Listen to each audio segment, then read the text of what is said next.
আচ্ছা। আসসালামু আলাইকুম। আজকে আমরা তোমাদের অধ্যায় 3-এর 3.5 এই অনুশীলনী করা শুরু করব। হ্যাঁ, যতদূর সম্ভব আজকে কমপ্লিট করার চেষ্টা করব। 1 নম্বর প্রশ্ন কি বলছে? 1 নম্বর আমাদেরকে বলে দিছে এফ অফ এক্স। বলছে এফ অফ এক্স একটা ফাংশন আছে, এই ফাংশনটা হচ্ছে x² - 4x + 4 হলে f(2) এর মান কত? f(2) এর মান নিচের কোনটি? এখানে বেসিক্যালি বিষয়টা হচ্ছে f(2) বলতে বোঝানো হচ্ছে এক্স এর মানটা 2। এক্স এর মানটা কত? 2 বসানো হবে। হ্যাঁ, তাহলে এক্স এর জায়গায় 2 বসে গেছে, তার মানে এক্স এর মান 2 যদি হয় তাহলে এখানে 2 এর মানগুলো বসান। এখানে কি বসাবেন? 2 বসাবেন, এক্স এর মান 2 বসিয়ে দিবেন। যেমন হচ্ছে, তাহলে এখানে x² ছিল, তাহলে এটা 2² হয়ে যাবে, মাইনাস 4x ছিল, 4x এর জায়গায় 2 হয়ে যাবে, 4 × 2 হয়ে গেছে, আর +4 যা আছে তাই। ক্যালকুলেশন করবেন, ক্যালকুলেশন করলে হচ্ছে 2 এর উপর স্কোয়ার করলে, যদি আপনি 2 এর উপর স্কোয়ার করেন 4 হবে। তাহলে 4 দ্বিগুণে কত হয়ে যাবে? 8 হবে। তো এই দুইটা যোগ করতে হবে, যেহেতু এই দুইটা ফোরই প্লাস সাইন যুক্ত, আর একই চিহ্ন যুক্ত গুলো একসাথে যোগ করতে হয়, আর বিপরীত চিহ্নগুলো আবার একসাথে যোগ করতে হয়। ঠিক আছে, তাহলে যেহেতু +4 + 4 মিলে কত হয়? +8। +8 থেকে -8 বাদ যায়। হ্যাঁ, +8 থেকে কি হয়? -8 বাদ যায়। +8 থেকে যদি আপনি -8 বাদ দেন তাহলে কত হবে? 0 হবে। ঠিক আছে, এই জিরোটাই হচ্ছে আমাদের উত্তর, যেটা ঘ নম্বরে রয়েছে।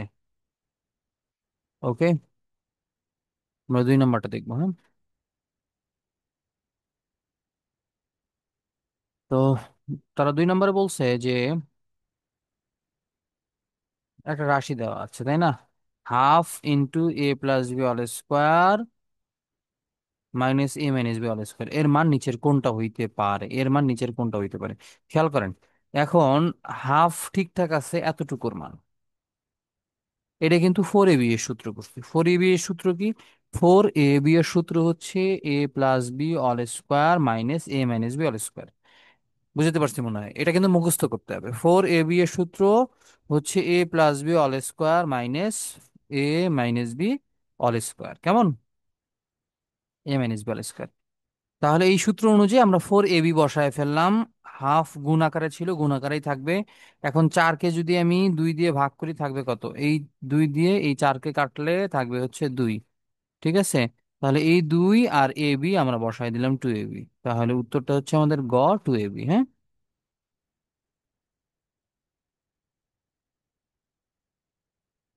এবার আমরা 3 নম্বরটা দেখি। হ্যাঁ, 3 নম্বরটা কি বলছে? 3 নম্বরটা আমাদেরকে বলে দিছে যে x + 2/x এইটার মান নাকি 3। ওকে, মানলাম। এবং x³ + 8 / x³ এর মান কত সেটা বের করতে বলছে। এটা একদম ইজি একটা জিনিস। প্রথম কথা হচ্ছে এটা যা আছে তাই লিখব, যা আছে তাই লিখবো। এখন উভয় পক্ষে আমি চাইলে কিন্তু স্কোয়ার কিউব করতে পারবো। এইটাকে বাম পাশে কিউব করি, ডান পাশেও কিউব করি। এখন দেখেন, a + b অল কিউবের একটা সূত্র পড়ে গেছে না? আমরা a + b অল কিউবের সূত্রটা লিখি। a + b অল কিউবের সূত্র কি?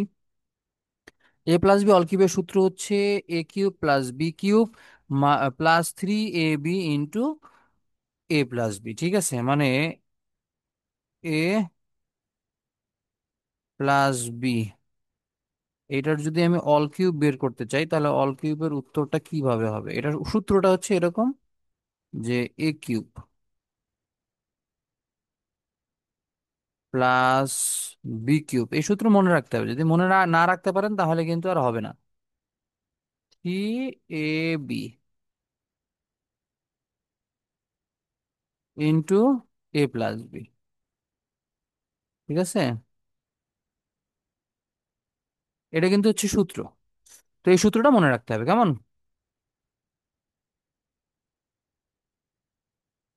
তো এই সূত্রের সাথে কম্পেয়ার করলে আমরা লিখতে পারি, সেটা কি লিখতে পারি? যে a³ + b³, বি কিন্তু হচ্ছে আমাদের 2/x, এটা কিন্তু আমরা বি ধরে নিচ্ছি, তাহলে b³ হয়ে গেল। তারপরে 3 × a + b, 3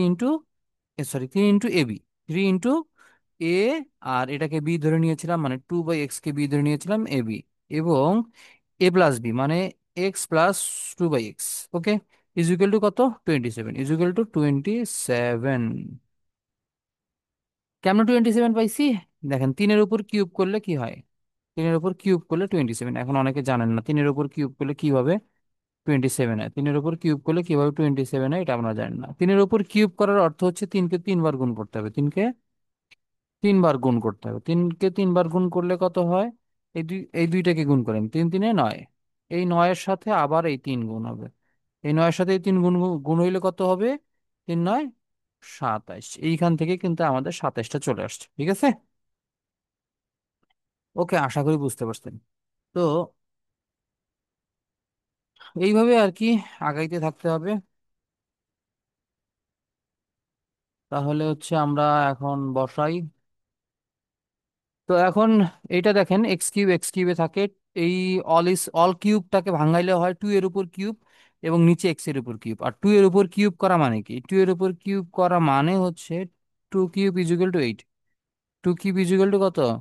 8, ঠিক আছে। 2 কিউব ইজুয়াল টু 8, ওই 8টাই এখানে বসানো হয়েছে, ঠিক আছে। দেখেন, 8 ডিভাইডেড বাই এক্স কিউব, হ্যাঁ, এটা আর কি। তাহলে এইখানে হচ্ছে এই এক্স কাটা দেয়, মুছে দিই তারপরে একটু বলি। এই এক্স এর সাথে এই এক্স কাটা যায়, হ্যাঁ, উপরে নিচে একই মান থাকে, সেটা কাটা যায়। কাটা গেল। তাহলে এইখানে কিন্তু থাকতেছে হচ্ছে আমাদের শুধু 2। 3 ইন্টু 2, 3 ইন্টু 2 লিখলাম। 3 ইন্টু 2 লিখে ফেলছি। এখন x+2/x, এটার মান কত? এটার মান কিন্তু আমাদের 3 দেওয়া ছিল। তো x+2/x, এটার মান 3, এটা বসাই দিলাম। তাহলে 3 ইন্টু 2 ইন্টু 3, এটা হয়ে গেল আমাদের, হ্যাঁ। এর পরবর্তী ধাপে কি করতে হবে? খেয়াল করেন, 27 বসায় ফেললাম। এবার আমরা এই তিনটাকে গুণ করব। আগের এই দুইটা কিছুই পরিবর্তন নাই, যা আছে হুবহু বসাই দিব। এই তিনটাকে গুণ করি, 3 2 গুণে 6। কিভাবে? 3-এর সাথে 2 গুণ করলে 6, 6-এর সাথে 3 গুণ করলে 18। 3 2 গুণে 6, 3 6 18, এই গুণফলটা এখানে বসায় ফেলছি, ঠিক আছে। 18 বসায় ফেললাম, আর 27 যা আছে তাই। এখন চিন্তা করেন, এই 18টা সাইড চেঞ্জ হয়ে এখানে মাইনাস হয়ে যাবে না? মানে -18 হবে কিনা? এই 18টা প্লাস আছে, প্লাসটা সাইড চেঞ্জ হয়ে -18 হয়ে যাবে, হ্যাঁ। -18 হইলে 27 থেকে 18 বাদ দিলে থাকে কত? 9। তাহলে আমাদের উত্তর কত? 9। ওকে। তো এবার 4 নম্বরটা আমরা দেখি, হ্যাঁ।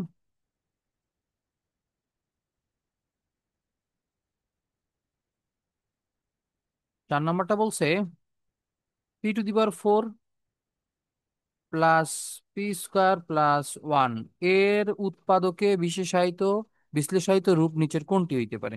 উৎপাদকে বিশ্লেষণ করতে গেলে কেমনে করতে হবে এটা দেখেন, একদম বেসিক একটা জিনিস দেওয়া আছে, খেয়াল করেন। p⁴ কে আমরা কি লিখতে পারি? p², তার উপর স্কোয়ার লিখতে পারি না? অবশ্যই পারি। যে কোনো 4-কে আমরা স্কোয়ারের উপর স্কোয়ার করতে পারি। আর এইখানে কি করব? 2 কমন নিয়ে নিব, মানে 2 দিয়ে দিব। 2 × p² × 1, তাহলে 2 × p² × 1, এটা মানেই কিন্তু হচ্ছে কি আমাদের, বলেন তো? 2 p² × 1। তা 1 থাকার মানে কি? 2 × 1 = 2 হয় না? 2 × 1 = কি হয়? 2 হয়। 2p², এটা হয়ে গেল। এখন এইখানে একটা জিনিস বোঝার আছে, বোঝার জিনিসটা হচ্ছে, আমরা তো এই জায়গায় একটা মাত্র p² ছিল, এখানে একটা p² ছিল, এখানে কিন্তু আমরা দুইটা p² নিয়েছি, তাহলে কি হবে? হবে না। এই যে দুইটা p² নিলাম, এখান থেকে যদি আমি একটা -p² করে দিই, তাহলে কি আমার ভুল হবে? না, কখনোই ভুল হবে না। কখনোই ভুল হবে না। যদি আমি দুইটা p² থেকে আমি একটা p² মাইনাস করে দিই, তাহলে কি থাকতেছে? তাহলে শুধুমাত্র p² থাকতেছে, যেটা আমাদের প্রশ্নের সাথে সামঞ্জস্যপূর্ণ। দেখেন, এখানে p² ছিল, এই জন্য কি করব? যেহেতু দুইটা p² নিয়ে নিয়েছি, একটা এক্সট্রা p² ছিল, এটাকে এখানে মাইনাস করে দিয়েছি। অতিরিক্ত একটা p² নিয়েছিলাম, নিয়ে দুইটা বানায় ফেলছি, ওই একটা এখানে মাইনাস করে দিয়ে সমতা করেছি, হ্যাঁ। এখন প্রথম অংশ দেখেন তো। ওয়ানের উপর নর্মালি কিন্তু স্কোয়ার করা যায়। ওয়ানের উপর নর্মালি কি করা যায়? ওয়ানের উপর নর্মালি স্কোয়ার করা যায়। এই যে ওয়ানের উপর স্কোয়ার করছে, আর ওয়ানের উপর স্কোয়ার করলে কি হয়? কোনো লাভ নেই। ওয়ানের উপর স্কোয়ার করা মানে কি? 1² = 1। আপনি যদি ওয়ানের উপরে 100 পাওয়ার দেন, তারপরেও লাভ নেই। ওয়ানের উপর যদি আপনি 100 পাওয়ার দেন, তারপরেও কিন্তু কোনো লাভ নেই। ওয়ানের উপর 100 পাওয়ার দিলেও সেটার মানটা কিন্তু কি হবে? 1-ই হবে, ঠিক আছে। তাহলে এখন এই অংশটুকু একটা সূত্র পড়ে গেছে, p² তার উপর স্কোয়ার। p² কে যদি আমি এ ধরে নিই, p² কে যদি আমি কি ধরে নিই? এ ধরে নিই, তাহলে a² হইলো না? ঠিক আছে। তার উপর স্কোয়ার করেন, তাহলে এটার উপরে স্কোয়ার করেন। মানে p² কে যদি আপনি কি ধরেন? এ ধরেন, তাহলে এটা হচ্ছে আমাদের এ স্কোয়ার আকারে আছে কেমন, স্কোয়ারের উপর স্কোয়ার, বাইরের স্কোয়ারটাকে স্কোয়ার, সূত্রের স্কোয়ার ধরে ফেলেছি। আর 2ab প্লাস বি স্কোয়ার, ঠিক আছে। তাহলে এ প্লাস বি অল স্কোয়ার সূত্র পড়ে গেল, এ প্লাস বি অল স্কোয়ার সূত্র পড়ে গেছে। আর এখানে minus P square minus P square থেকে গেল, হ্যাঁ। এখন এই টোটালটাকে এ ধরেন, এই টোটালটাকে এ ধরেন, এই টোটালটা এ, এ স্কোয়ার মাইনাস বি স্কোয়ার, এ স্কোয়ার মাইনাস বি স্কোয়ার মানে পি কে আমি যদি বি চিন্তা করি, এটা এ স্কোয়ার মাইনাস বি স্কোয়ার সূত্র পড়ে গেছে। এ স্কোয়ার মাইনাস বি স্কোয়ার সূত্র কি? এ স্কোয়ার মাইনাস বি স্কোয়ার সূত্র হচ্ছে এ প্লাস বি ইন্টু এ মাইনাস বি, এ প্লাস বি ইন্টু এ মাইনাস বি। তার মানে প্রথমটা প্লাস দ্বিতীয়টা, এবং প্রথমটা, এটা একটু ঘোরায় লিখছে, আমি একটু ক্লিয়ার করে দিচ্ছি এটা আর কি, হ্যাঁ। বিষয়টা হচ্ছে এ প্লাস বি অল স্কোয়ার মানে কি, প্রথমটার সাথে দ্বিতীয়টা একবার যোগ, প্রথমটার সাথে দ্বিতীয়টা একবার বিয়োগ। তার মানে এটাকে আমরা এরকম করতে পারি, ঠিক আছে। দেখেন, ইন্টু হচ্ছে P square plus one minus P. দেখেন এটা কিন্তু সূত্রের সাথে সামঞ্জস্যপূর্ণ হয়েছে আর কি। তাহলে কিভাবে হইলো? এটাকে আমি এ ধরছি, কোনটাকে এ ধরছি স্পষ্টভাবে বুঝছেন, প্রথম অংশটাকে এ, তাহলে এ প্লাস, এটা হচ্ছে এ, এ প্লাস বি ইন্টু, এটা হচ্ছে এ, এ মাইনাস বি, এ প্লাস বি ইন্টু এ মাইনাস বি। তার মানে সূত্র অনুযায়ী কি হওয়ার কথা, এরকম হওয়ার কথা।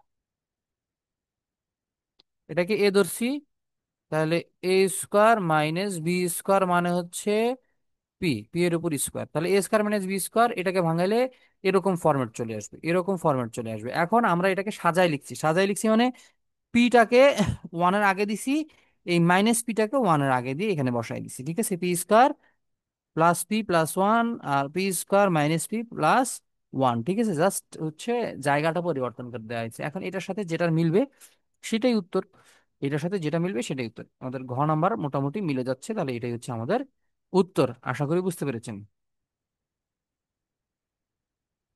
তো 4 পর্যন্ত থাক, নেক্সট ক্লাসে আমরা ইনশাআল্লাহ 5 থেকে শুরু করবো, হ্যাঁ। ঠিক আছে।